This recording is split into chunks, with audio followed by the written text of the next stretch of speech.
ആമഴഞ്ചാൻ തോട്ടിലെ മാലിന്യ പ്രശ്നത്തിൽ ഉത്തരവാദിത്തമില്ലെന്ന് റെയിൽവേ. ടണലിൽ അടിഞ്ഞത് റെയിൽവേ ഭൂമിയിലെ മാലിന്യമല്ലെന്ന് ഡിവിഷണൽ മാനേജർ. മാലിന്യ നീക്കത്തിന് അടിയന്തര യോഗം വിളിച്ച് മുഖ്യമന്ത്രി. മന്ത്രിമാരും MLA-മാരും മേയറും റെയിൽവേ ഉദ്യോഗസ്ഥരും പങ്കെടുക്കും. കൊച്ചി ഇടപ്പള്ളി അമൃത ആശുപത്രിയിൽ നഴ്സിംഗ് വിദ്യാർത്ഥികൾക്ക് നേരെ റാഗിംഗ് എന്ന് പരാതി. നേരിട്ടത് ക്രൂരമർദ്ദനമെന്ന് ഇരയായ വിദ്യാർത്ഥി കേരള വിഷൻ ന്യൂസിനോട്. ആദ്യം മുഖത്തൊരു രണ്ടടി വന്നു.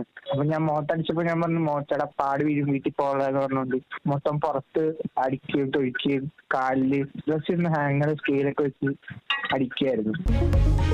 അന്വേഷണം ആരംഭിച്ച് ചേരാനല്ലൂർ പോലീസ്. 2 സീനിയർ വിദ്യാർത്ഥികൾ അറസ്റ്റ്.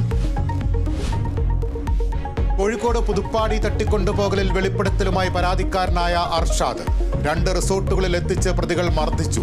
3 ദിവസം താൻ മർദ്ദനത്തിനിരയായെന്നും അർഷാദ് കേരള വിഷൻ ന്യൂസിനോട്. മുഖ്യപ്രതി അൽഷാജ് അറസ്റ്റിൽ. തട്ടിക്കൊണ്ടുപോകലിന് പിന്നിൽ പണമിടപാടെന്ന് പോലീസ്. സംസ്ഥാനത്ത് മഴ ശക്തം. വടക്കൻ കേരളത്തിൽ തീവ്ര മഴയ്ക്ക് സാധ്യത. ദുരിതാശ്വാസ ക്യാമ്പുകൾ ഒരുക്കാൻ നിർദ്ദേശം.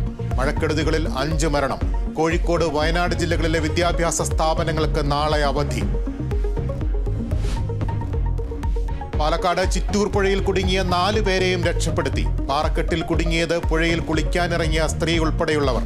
കുടുങ്ങിക്കിടന്നവരെ കരയ്ക്കെത്തിച്ചത് 2 മണിക്കൂർ നേരത്തെ പരിശ്രമത്തിനൊടുവിൽ. നടൻ ആസിഫ് അലിയെ അപമാനിച്ചെന്ന വിവാദത്തിൽ പ്രതികരണവുമായി സംഗീതജ്ഞൻ രമേശ് നാരായണൻ. ആസിഫ് അലിയെ താൻ കരുതിക്കുട്ടി അപമാനിച്ചിട്ടില്ല. ജയരാജന്റെ കയ്യിൽ നിന്ന് അവാർഡ് വാങ്ങണമെന്ന ആഗ്രഹം കൊണ്ട് ചെയ്തതെന്ന് വിശദീകരണം.